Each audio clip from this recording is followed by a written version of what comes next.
Tuan rasa kenapa budak-budak muda tak suka politik Tak suka ambil tahu, tak suka pergi undi?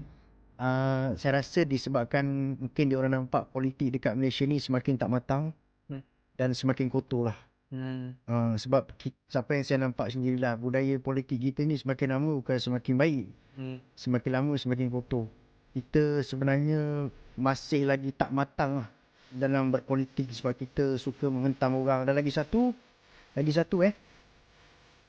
apa yang kita nampak dalam keadaan kita cerita pasal politik sikit boleh? Belum sikit je. Tak ada masalah, banyak pun. Daripada apa yang kita nampak sekarang ni, kematangan politik tu di antara orang-orang atasan ni pun tak menunjukkan contoh yang baik kepada generasi muda. Saya bagi contoh pada tahun pada penggalan yang lepas kita ada 3 Perdana Menteri.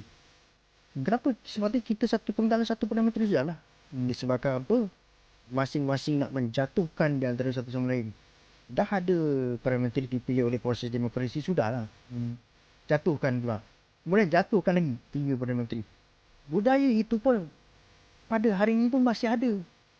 Kalau dah dipilih dekat pilihan raya, sudahlah. Sampai 4 tahun, 5 tahun nanti barulah pilih lagi. Tapi masih lagi nak menjatuh-jatuhkan. Budaya menjatuh-jatuhkan ni sanggup melakukan apa sahaja untuk menjatuhkan orang. Jadi benda tu pada saya dia menimbulkan satu perasaan yang fobia lah kepada generasi muda. Mungkin kalau kata kita berpolitik dengan cara matang, saya rasa kita boleh tarik lebih ramai orang berpolitik. Tapi disebabkan oleh consequences ataupun kesan politik dia, orang muda kita tengok bahaya lah benda macam ni kan. So orang muda pun tak berminat lah. Dan orang-orang yang